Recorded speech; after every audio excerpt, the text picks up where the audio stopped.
The first time Maya Collins put her hand on my chest, she was drunk, furious, and trying very hard not to stab me with a cocktail umbrella. That sentence probably explains our entire relationship. My name is Logan Reed. I was 32, a senior project manager at a marketing firm in Chicago, and for the past year and a half, Maya Collins had been the most irritating woman in my professional life. Also the smartest. Also, unfortunately, the most beautiful. Maya worked in brand strategy, 3 desks away from mine, close enough for me to hear her sigh whenever I spoke in meetings. She corrected my timelines like she was defusing explosives. I edited her campaign briefs like I was preventing a national crisis. She once called my presentation style corporate mansplaining with fonts.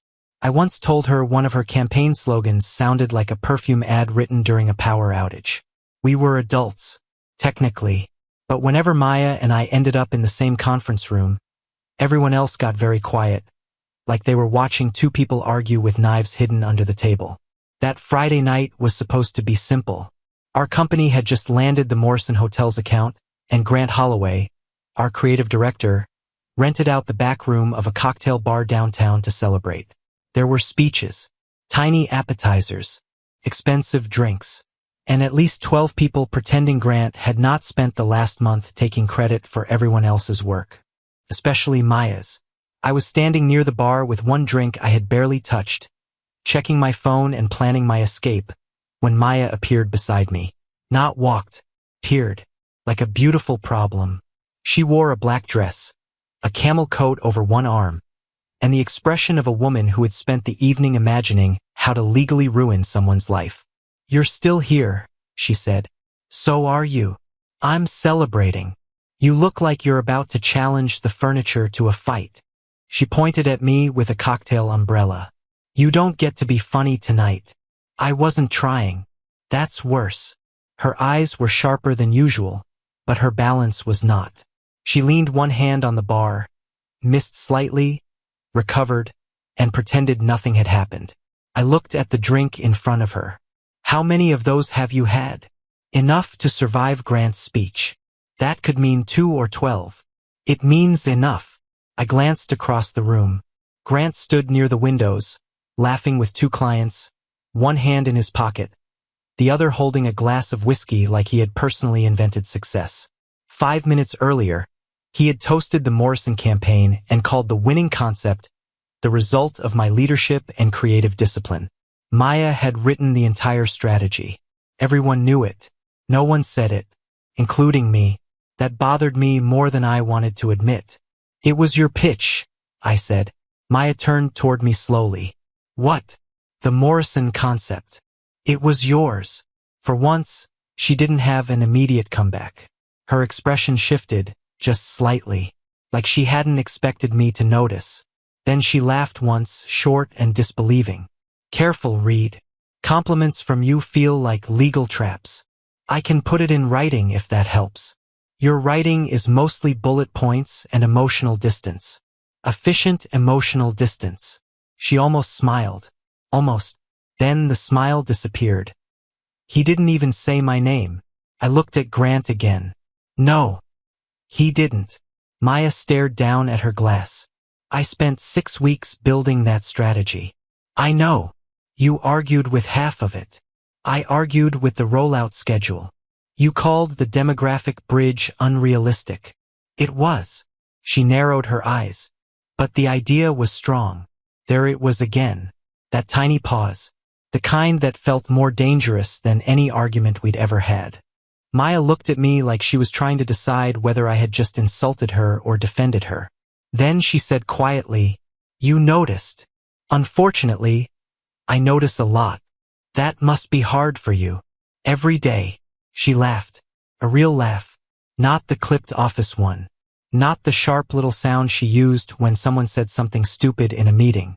This was softer, looser, and it hit me right in the chest. I should have walked away then. That would have been smart. Instead, I ordered her water.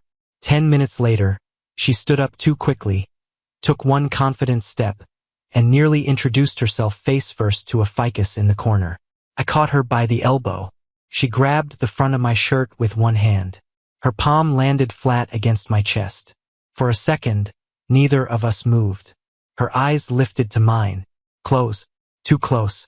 Your heart is racing, she whispered. It's trying to escape this conversation. Liar. I could have made a joke. I almost did. But her fingers curled once into my shirt, and for the first time since I'd known her, Maya Collins looked less like a rival and more like someone who had spent the whole night holding herself together by sheer force. So I covered her hand with mine and said, "Come on. I'm taking you home." Maya's expression sharpened almost immediately. "I don't need rescuing. I know. You've looked at me like I'm a disaster for 18 months. I've looked at you like you're stubborn for 18 months. Same difference." "No," I smiled. "Disasters don't usually build multimillion-dollar marketing campaigns." For a second, she simply stared at me. Then she sighed. "You're being annoyingly reasonable. I get that a lot. I've literally never heard anyone say that about you. I choose my audience carefully." She rolled her eyes. It would have been much more intimidating if she hadn't needed to steady herself against my shoulder halfway through. "I am perfectly capable of walking. I believe you. You don't sound convinced. I'm convinced you'll eventually reach the exit. I just don't know which exit." She tried to glare. Instead, she laughed again. It was becoming a dangerous habit. I grabbed her coat from the back of the chair before she forgot it entirely. She pointed at me. "That's theft. It's winter. It's still theft. I'll confess later." "Good. I'll testify." We made it halfway across the room before Grant intercepted us. "There you are," he said, smiling the polished smile he used around clients. "Maya, fantastic work tonight." She looked at him for a long second. "Was it?" Grant nodded. The whole team really came together. I watched something flicker behind her eyes. Not anger. Something quieter. Disappointment. "You mean my strategy?" Grant laughed lightly. "Our strategy." She opened her mouth, closed it again, then simply nodded. "Of course." He turned toward me. "Taking off already, Logan?" Maya's had enough celebrating. Grant glanced between us. "You've got her." "I do." "Good man." He disappeared before either of us answered. The moment he was out of earshot, Maya let out a slow breath. "I hate when he says, 'our strategy.'" "I know." "No." She looked at me. "I don't think you do. I spent 6 weeks on that campaign. I skipped weekends. I canceled dinner with my sister. I rewrote every presentation. And tonight." He thanked everyone except me. The music from the bar suddenly felt much louder. People laughed. Glasses clinked. Someone started another toast. None of it reached us. I looked at Maya. Really looked at her. Not the woman who challenged every timeline I wrote. Not the rival who could dismantle my presentations in under 3 minutes. Just a tired woman trying very hard not to let anyone see she was hurt. "I noticed," I said quietly. Her eyes lifted. "You did." You stopped smiling halfway through his speech. She blinked. "You remember that?" "I remember a lot more than I probably should." For a moment, neither of us moved. Then she looked away first. "That's unfair." "What is?" "You notice things." "I can't help it." "You only notice because you argue with me." I smiled. "I noticed long before that." She frowned. "What does that mean?" "It means." I stopped myself. This wasn't the place. She'd been drinking. She deserved better than half confessions in a crowded cocktail bar. So instead I held out her coat. "Come on. The ride's waiting." She studied me for another second, then quietly slipped her arms into the coat. "You're surprisingly decent sometimes. Don't tell anyone. It'll ruin your reputation." Together we walked out into the cold Chicago night. The wind hit us immediately. Maya wrapped the coat tighter around herself. "I hate February. It's March." "I hate that too." I laughed. The rideshare pulled up to the curb. Before I could open the door, Maya suddenly stopped walking. "What?" She looked at me very seriously. "I have a question." "Okay." If I throw up. She paused dramatically. Are we still rivals tomorrow? I stared at her, then burst out laughing. She pointed at me.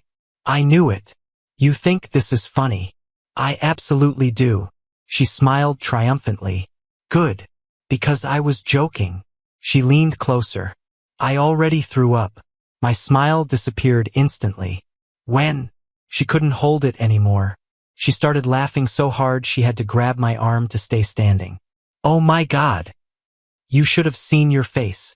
I shook my head. You're impossible. I've been trying to tell you that for 18 months. I opened the car door. This is exactly why I'm taking you home. She climbed into the back seat, then looked up at me with the smallest smile I'd ever seen on her face. You know, you're nicer when nobody from the office is watching. Those words stayed with me long after the car pulled away from the curb. For the first few minutes, Maya sat as far away from me as the back seat allowed. Her arms were crossed. Her chin was lifted. She looked like she was determined to remain my professional enemy, even if she needed my help getting home. Chicago drifted past outside the windows. Streetlights reflected across the river. Rain from earlier still shimmered on the pavement, turning every traffic light into streaks of red and gold. The driver turned on soft jazz. Nobody spoke. Finally, Maya broke the silence. You know what I hate about you? That's a dangerously broad question. You always stay calm. I panic internally. It doesn't count if nobody sees it. I'll make a note. She smiled without looking at me. I knew it. What? You're impossible outside the office too. I've worked very hard on consistency. She shook her head. You think everything's a joke. Not everything. Silence settled again. Then, much quieter, she asked, Did you really mean what you said? About what? My strategy. I turned toward her. I did. You've spent months telling me my rollout plans were too aggressive. They were. My client positioning too optimistic. It was. She sighed dramatically. You're impossible. But the campaign was brilliant. She looked at me for several seconds, like she was trying to decide if I was making fun of her. You really think so? I wouldn't lie to you. You lie all the time. I exaggerate professionally. That's just lying with confidence. I laughed. So I've been told. She leaned her head against the window. For the first time all evening, she looked tired. Not drunk, just exhausted. I hate caring this much. Caring about what? The work. She watched the lights outside. I keep telling myself it's just another campaign. But then, someone else stands on a stage and talks about something I built. Her voice cracked on the last word. Barely. Most people wouldn't have noticed. I did. I'm sorry. She looked at me. Why are you apologizing? Because I should have said something earlier. When he gave that speech. You couldn't. I could have. You would have started a fight. I've done worse. That earned another tiny smile. I know. The car turned left. Without thinking, Maya shifted with the movement. Her shoulder brushed mine. She didn't move away. Neither did I. After another block, her head slowly rested against my shoulder. I froze. Completely. She didn't seem to notice. Or maybe she did. Her voice came out soft, almost sleepy. You smell expensive. I looked down at her. It's the cologne. She shook her head slightly. No, it's you. There are moments that arrive with fireworks. And there are moments so quiet. You almost miss the fact that your entire world has shifted. Maya's cheek rested against my shoulder. Her hair brushed my neck every time the car moved. I could smell vanilla and something floral from her perfume. Outside, Chicago kept moving. Inside, time seemed to stop. You know something? She murmured. What? You're nicer when nobody's watching. So are you. Her lips curved into the smallest smile. I'm always nice. I raised an eyebrow. I have email evidence. I stand by every email. I know you do. She let out a sleepy laugh. I have a folder. A folder. She nodded without opening her eyes.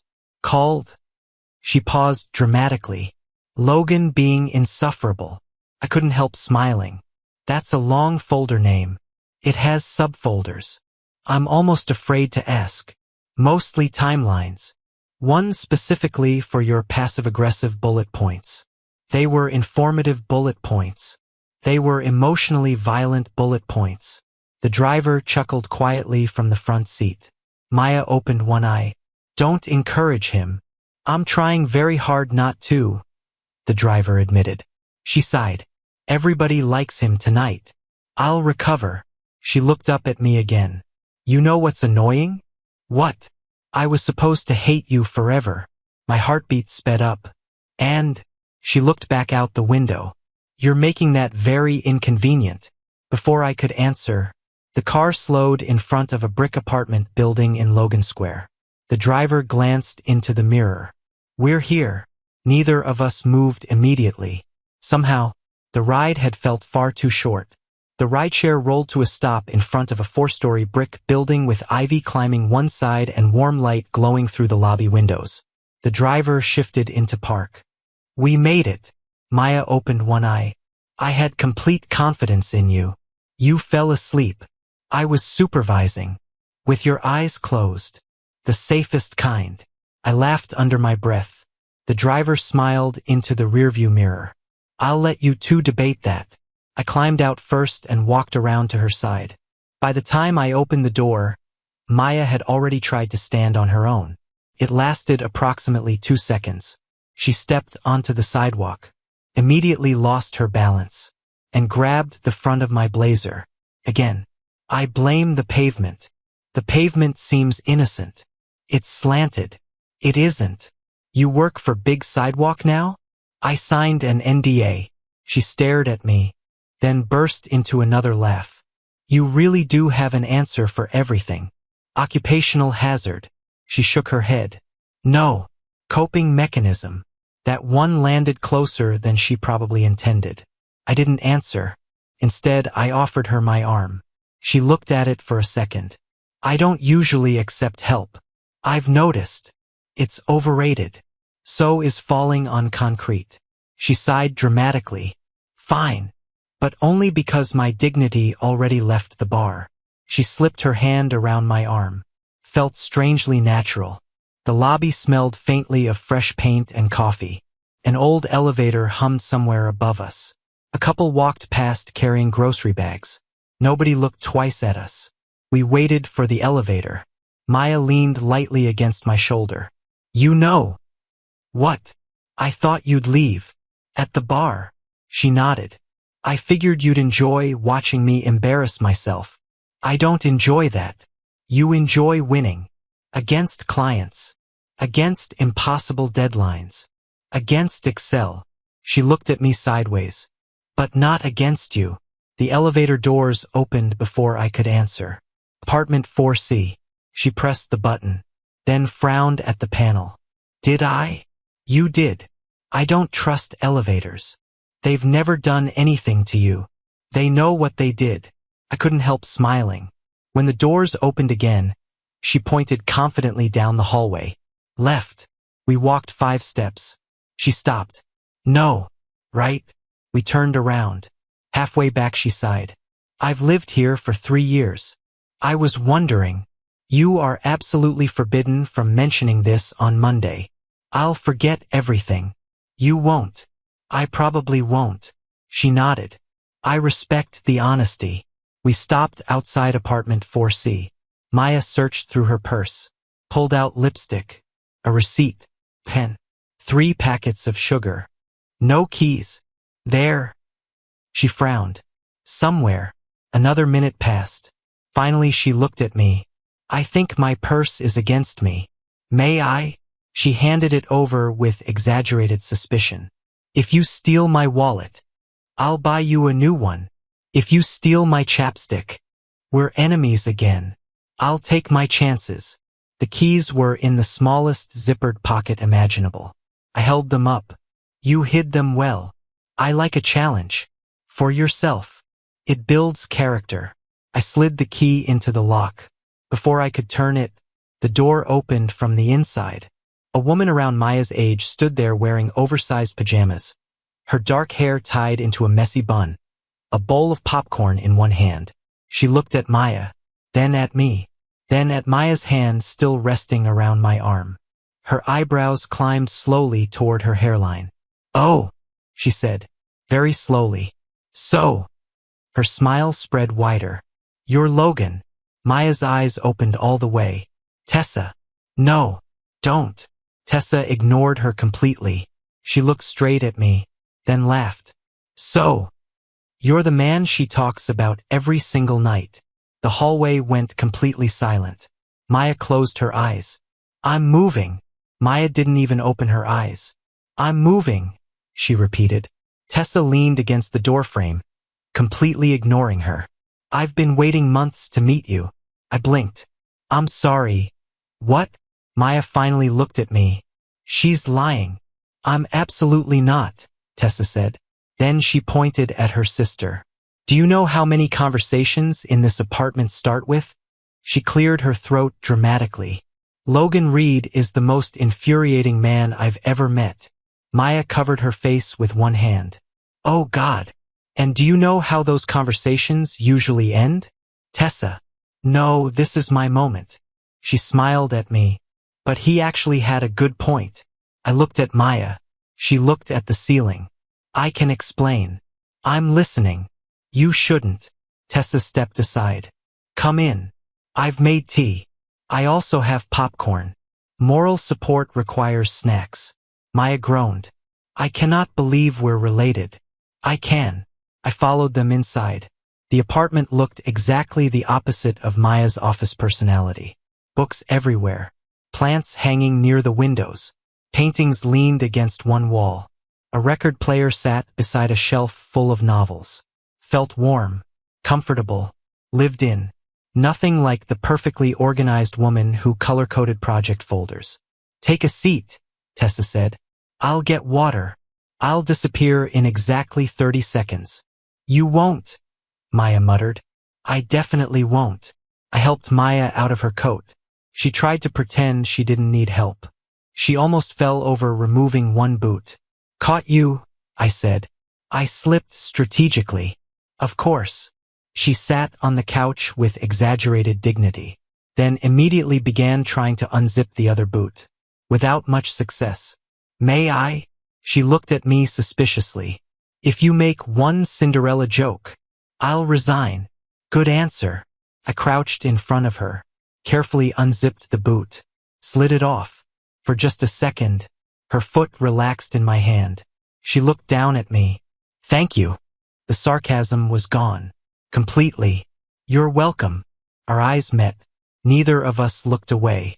Until, "Oh, Tessa." "Of course." She stood in the kitchen holding 3 mugs. "I give you 2 exactly 4 minutes alone." "It has been 30 seconds. It felt romantic." Maya grabbed the nearest pillow. "Tessa." Her sister held up both hands. "I'm behaving." She wasn't. Not even a little. She handed Maya a glass of water, then looked at me. "So, Logan, can I ask you something?" Maya answered first. "No, I wasn't asking you." She looked back at me. "Does she still complain about your emails?" I nearly laughed. "Apparently." Tessa nodded enthusiastically. "Oh, every week. Logan changed the timeline. Logan rewrote my summary. Logan thinks deadlines obey physics." Maya stared at her. "I tell you things in confidence." "You do. I support you." "This is not support. This is character development." I couldn't stop smiling. Tessa noticed immediately. "Oh, there it is." "What?" "The smile." Maya frowned. "What smile?" "The one you always pretend not to notice." I looked between them. "I'm starting to think I've walked into an ambush." "You absolutely have," Tessa said. "Do you know what she calls you?" Maya's eyes widened. "Tessa." "No. I'm serious." "Don't." "She has a nickname for you." I looked at Maya. She looked genuinely panicked for the first time all night. "Tessa." Her sister grinned. "Mr.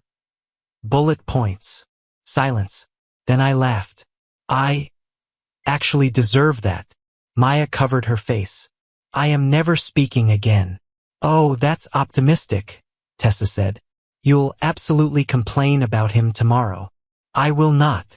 You literally complained this morning because he used blue highlights instead of yellow. They were inconsistent. They were blue. They were emotionally blue. Couldn't breathe. Maya pointed at me. Stop laughing. I can't. This is the happiest she's been in weeks. The room became quiet. Tessa hadn't meant to say it. I could tell immediately. Neither could Maya. Her smile disappeared. Tessa looked at her sister with a softer expression. Then back at me. She works too hard. She pretends she's fine. But every night, she comes home and talks about work. I nodded slowly. And somehow, Tessa smiled gently. Every story ends with you. The apartment fell silent. Maya stared into the water glass in her hands. I looked at her. Really looked at her. For the first time, I started wondering if maybe we'd both been having completely different conversations than we thought for the past 18 months. Maya looked like she wanted the floor to open beneath the couch. Tessa.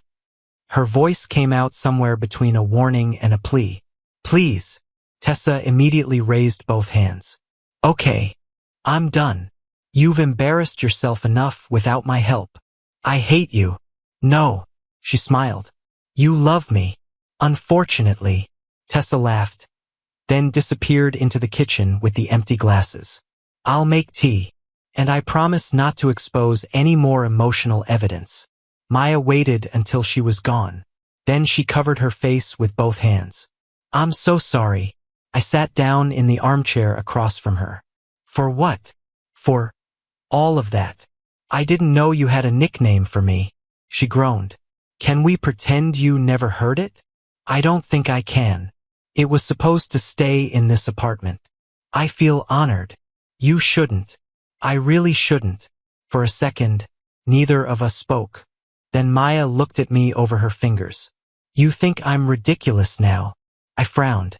No. You should. I don't. She searched my face. As much as I enjoy proving you wrong. I don't. She looked away. You always make everything difficult. I've heard that before. No. Her voice softened. You make it difficult to dislike you. That sentence settled quietly between us. I leaned back in the chair. I've got a confession. She looked at me. What? I have a folder too. Her eyebrows lifted. You do. I nodded. Maya rewrites my timelines. She stared at me. You're lying. I'm not. You're absolutely lying. I even have subfolders. Her mouth slowly opened.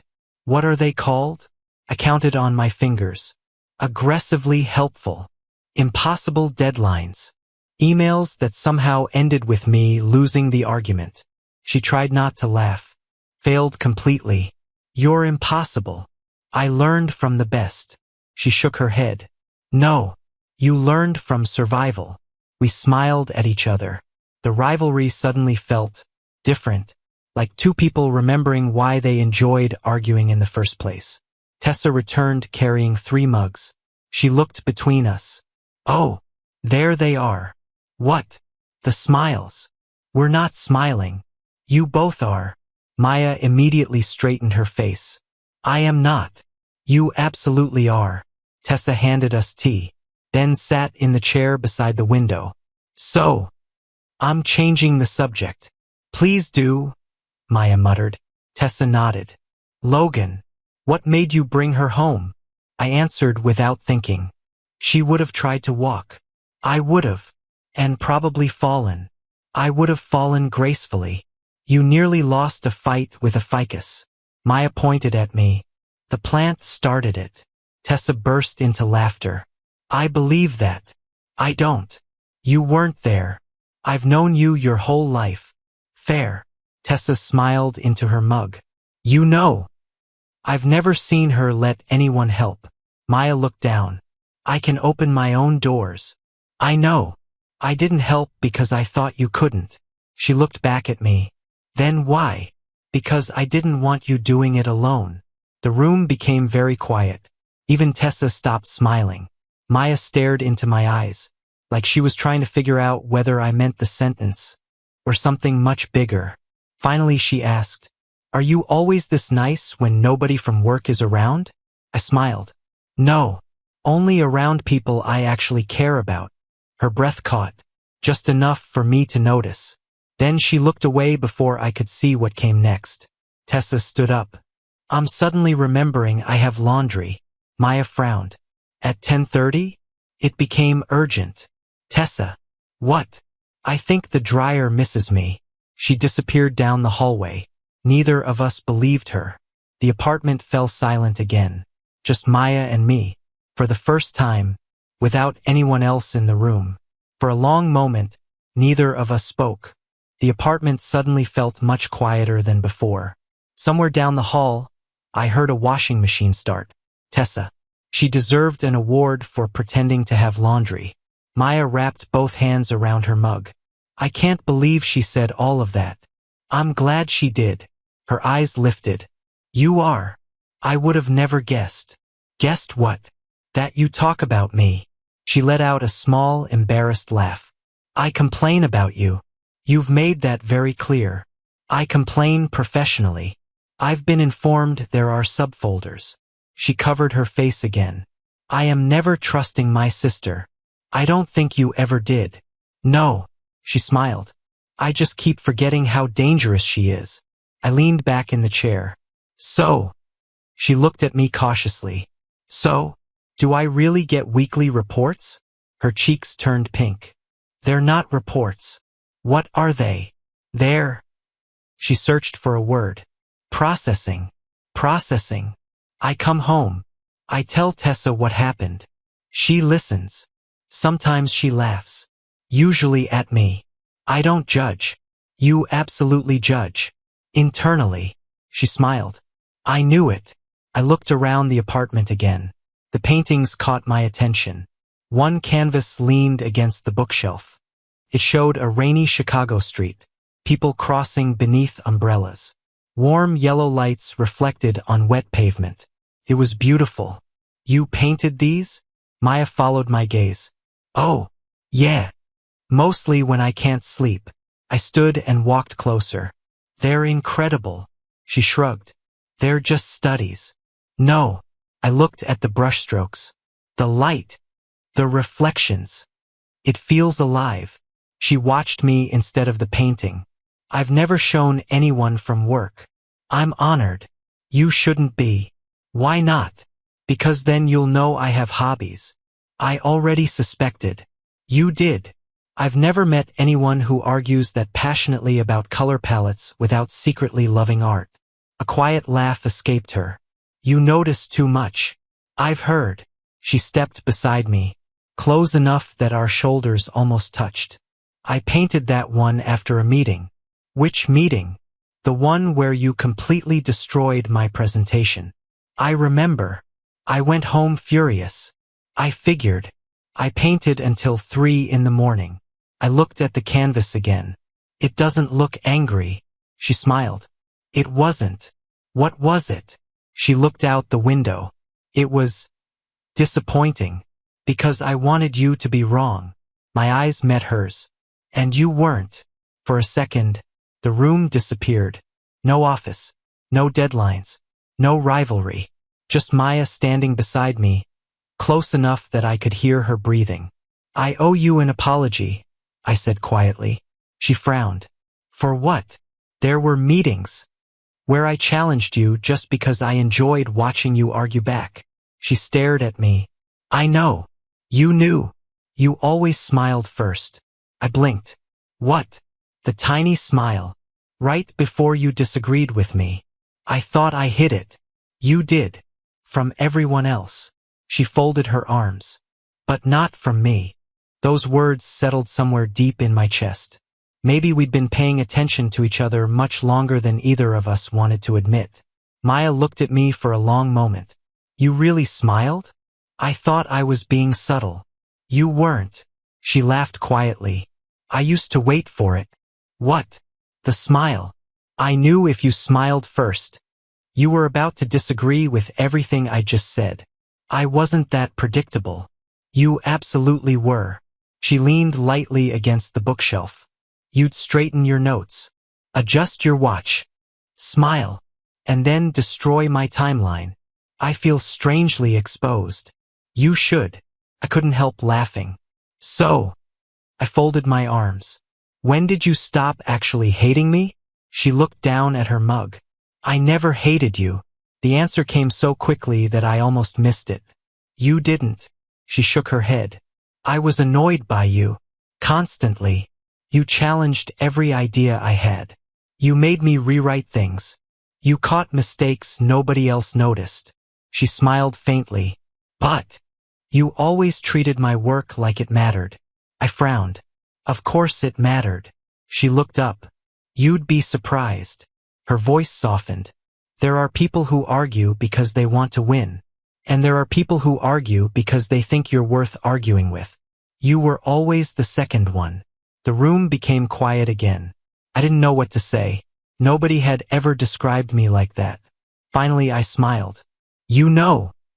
I thought you enjoyed proving me wrong. Oh, I did. She grinned. That part was fun. There it is. What? The office version of Maya. I was wondering where she went. I don't let her out very often. I'm beginning to notice. She took another sip of tea.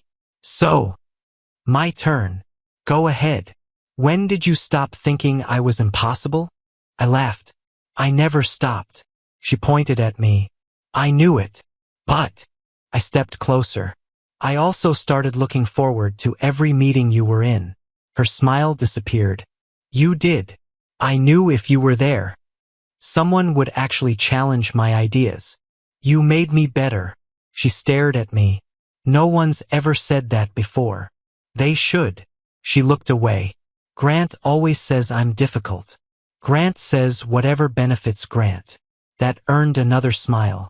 Then her expression grew thoughtful. You know something strange? What? Tonight is the first time we've ever had a conversation without trying to win. I thought about it. She was right. No sarcasm hiding the truth. No audience. No office politics. Just two people talking. I like this version better. So do I. For a few seconds, neither of us spoke. The silence wasn't uncomfortable. It was peaceful. Maya looked toward the hallway where Tessa had mysteriously remained absent. I think she's giving us space. I think she's listening from the hallway. Maya laughed. Probably.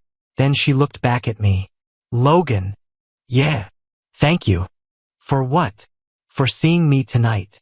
I frowned. I've always seen you. She slowly shook her head. No. At work everyone sees the person who argues. The person who pushes back. The woman who never lets anything go. She met my eyes. You saw the part that got hurt. I didn't answer immediately, because she was right. I couldn't pretend I didn't. She smiled. I know. Then, very carefully, she reached across the space between us. Her fingers brushed mine. She hesitated, as if giving me every chance to move away. I didn't. Instead, I turned my hand over and let our fingers meet. She looked down at them. So, this is probably crossing some professional boundaries. I smiled. We can discuss the policy on Monday. She laughed softly. I think HR would have opinions. I think your sister already has enough opinions for everyone. Almost on cue, Tessa's voice drifted from somewhere down the hallway. I absolutely do. Maya closed her eyes. I knew she was listening. I wasn't listening, Tessa called back. I was aggressively doing laundry. I looked at Maya. She looked at me. And for the first time that entire evening, neither of us tried to hide our smiles. I stayed another 20 minutes. Long enough to finish the tea. Long enough for Maya to stop apologizing every 5 minutes for her sister. Long enough to realize I didn't actually want to leave. Finally I stood. I should let you get some sleep. Maya looked almost disappointed. Probably. You've got work on Monday. So do you. We'll survive. Barely. She walked me to the door. Tessa somehow appeared from the hallway at exactly the right moment. I knew the tea would buy you 20 minutes. Maya sighed. Were you timing us? I was timing the dryer. There wasn't any laundry. There is now. I laughed. I should go. Tessa pointed at me. You'd better text her. Maya's eyes widened. Tessa. What? He already has your number. Work number. So? Different category. Tessa. I'm helping. Maya opened the door.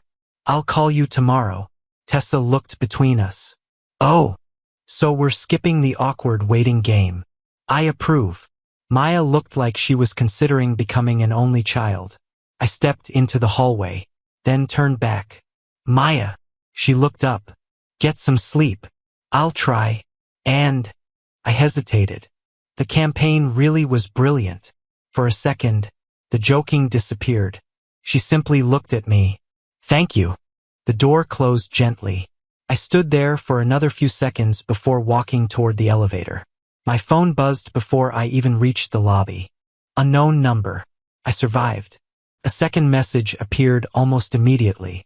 Unfortunately, so did your ego. I smiled before I even realized I was smiling. I typed back. My ego was very worried about you. 3 dots appeared, disappeared, appeared again. Finally, coffee tomorrow? Neutral territory. No spreadsheets. I didn't even pretend to think about it. You're buying. Her reply came almost instantly. Absolutely not.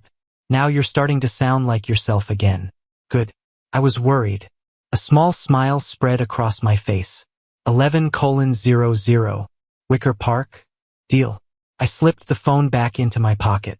For the first time in 18 months, I wasn't thinking about our next meeting. I was thinking about tomorrow.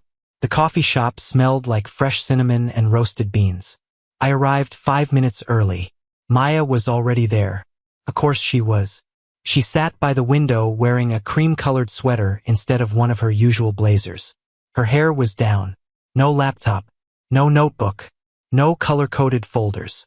She looked up as I walked in. You're late. I checked my watch. I'm 4 minutes early. I've been here 9. So mathematically, you're still late. I laughed. Good morning to you too. It is now. She realized what she'd said. Looked down at her coffee. Then quietly smiled. I ordered mine. When I came back, she had moved from the chair across the table to the one beside it. Not directly next to me. Just closer. Felt less like 2 coworkers meeting. More like 2 people trying to figure out what came next. For the first 10 minutes, we kept pretending it wasn't a date. So, Maya said, wrapping both hands around her mug, this is strictly coffee. Professionally. Obviously. No hidden agenda. None at all. She nodded once. Good. Then she stole one of the little butter cookies from my plate. I looked down at the empty spot. You just took my cookie. I did. That doesn't feel very professional. She took a bite. I'm conducting market research. On my breakfast? On your willingness to share resources. And, she smiled. Promising. I shook my head. I've been manipulated. You've been evaluated. I liked it better when we argued about timelines. She laughed. No, you didn't. No, I really didn't. Outside, light rain tapped softly against the windows. People hurried past beneath umbrellas. Inside, everything felt slower, quieter. Maya stirred her coffee absent-mindedly. So, my turn. I nodded. Go ahead. What made you stay yesterday? What do you mean? You could have dropped me at the door. You didn't have to come upstairs. You definitely didn't have to survive Tessa. I smiled. That was the hardest part. She laughed. I'm serious. So am I. She looked at me carefully. Why did you stay? I didn't answer immediately, because the truth sounded much bigger out loud. I didn't like seeing you hurt. Her fingers stopped moving around the mug. What? When Grant took credit. When you pretended it didn't bother you. I kept thinking. Someone should have said something. You did. Not enough. She studied my face. You've always noticed too much. I've accepted that. She looked out the window. I've never told anyone this. What? I almost quit. I frowned. When? 3 months ago. The words caught me completely off guard. What? I had another offer. Different agency. Better money. Smaller team. Why didn't you go? She smiled sadly. I couldn't. Why? She hesitated, then quietly admitted, because I would have missed arguing with you. I stared at her. She laughed nervously. There. I said it. You can make fun of me now. I don't think I could. She looked surprised. I used to prepare for meetings. So did I. No. She smiled. I prepared differently. How? I'd guess what you were going to criticize. And I'd come ready. I couldn't help laughing. I did exactly the same thing. Her eyes widened. You did. I had a notebook. She blinked. What? Things Maya will definitely say. She burst into laughter. No. I swear. What was on the list? I counted on my fingers. This deadline isn't realistic. You're ignoring the customer data. Logan. That's not how people think. She laughed so hard she had to put the mug down. Oh my God. You actually had a list. You were very predictable. She shook her head. So were you. Our laughter slowly faded. Then silence returned. Comfortable silence. The kind that only exists after two people stop pretending. Maya looked at me. You know what's strange? What? I thought if we ever stopped arguing, we'd have nothing left to say. And, she smiled. I was completely wrong. Before I could answer, her phone buzzed on the table. She glanced at the screen. The smile disappeared. I recognized that expression immediately. What happened? She turned the phone toward me. A message from Grant. Need you in the office by 8 tomorrow. We should discuss how yesterday's presentation was handled. ***. Another message appeared beneath it. Going forward, I'd appreciate it if you let me handle client recognition. Mixed messaging isn't helpful. ***. I looked up. Maya sighed. See, the weekend isn't even over. I met her eyes. This time, you're not dealing with him alone. She held my gaze for several seconds. Then, for the first time since we'd met 18 months earlier, she reached across the table and took my hand. Not because she was drunk. Not because she'd lost her balance. Because she wanted to. And somehow, that meant even more. Maya's hand remained in mine for only a few seconds. Then she gently pulled it back. Not because she regretted it. Because she didn't want the moment to disappear beneath another joke. I don't want you fighting my battles, she said quietly. I know. I mean it. I know. She looked relieved. I've spent too much of my career trying to prove I belong. I don't need someone to rescue me. You won't. I leaned back in my chair. But I'll stand beside you. She smiled. There's a difference. There is. Outside, the rain had finally stopped. Sunlight broke through the clouds, filling the little coffee shop with warm afternoon light. Maya watched people walking past the window. You know. I almost canceled today. I raised an eyebrow. You did. She nodded. I woke up. I remembered everything from last night. I thought, Logan probably only brought me home because he's a decent person. Then I thought I'd make this awkward. So I almost texted you. What stopped you? She smiled without looking at me. Tessa. I laughed. That doesn't surprise me. She looked at me while I was typing. And she said, if you cancel coffee with the man you've been talking about for a year, I'm changing the Wi-Fi password. I couldn't stop laughing. She's terrifying. She really is. Maya looked back at me. But she was right. She hesitated. I'm glad I came. I'm glad you did too. For a second, neither of us spoke. Then Maya reached into her bag, pulled out a folded piece of paper. What's that? She slid it across the table. I unfolded it. At the top was the Morrison campaign. Underneath, every comment I'd written during the last 6 weeks. Highlighted. Organized. You kept this. She nodded. I told you. I prepare. I looked closer. Every criticism I'd made had a handwritten note beside it. Fixed. Good point. He was right. I looked up at her. You actually used my feedback. Most of it. You argued with all of it. I had a reputation to maintain. We both laughed. Then she grew serious again. You made my work better. She took a slow breath. And you made me better. Before I could answer, my phone buzzed. Grant. Monday. 8 o'clock. Conference room B. Asterisk asterisk. I looked at the message, then locked the screen. Maya noticed. He wants to talk to both of us. I figured. She looked down at her coffee. I used to dread meetings like that. And now, she looked back at me. Now I know someone will actually tell the truth. Monday morning arrived faster than either of us wanted. Conference room B felt exactly like every other corporate meeting room. Too much glass. Not enough air. Grant sat at the end of the table, his laptop already open. He smiled as we walked in. Maya. Logan. Have a seat. Maya did. I sat beside her. Not in front. Not speaking for her. Beside her. Grant folded his hands. I think Friday created some confusion regarding ownership of the Morrison strategy. Before I could say anything, Maya calmly opened her folder. Inside were emails, draft histories, presentation files, every revision, every timestamp. She slid them across the table. The strategy was mine. She didn't raise her voice. She didn't apologize. She simply stated the truth. Grant looked at the papers, then at me, as if expecting me to soften the moment. I didn't.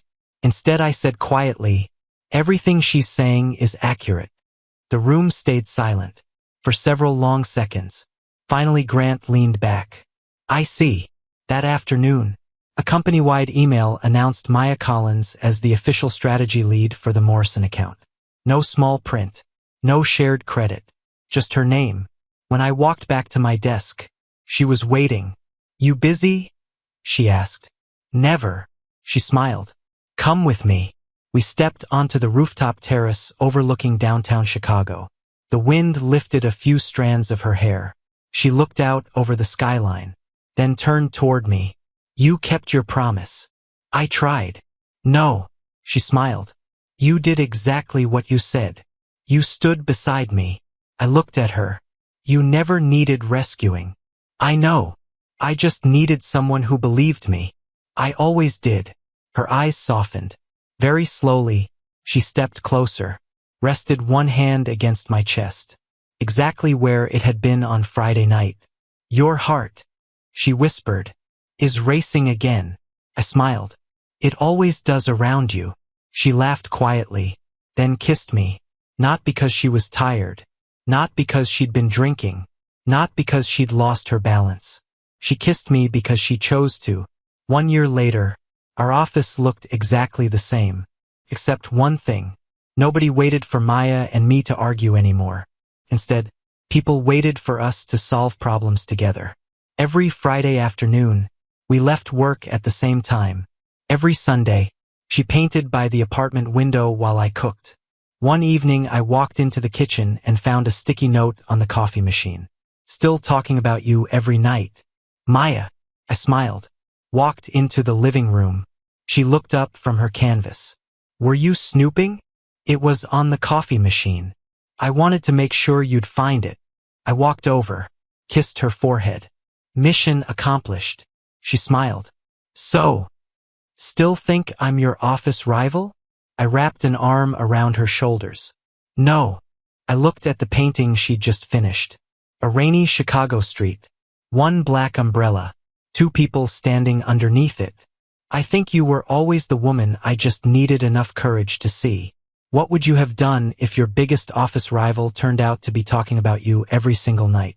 Let me know in the comments.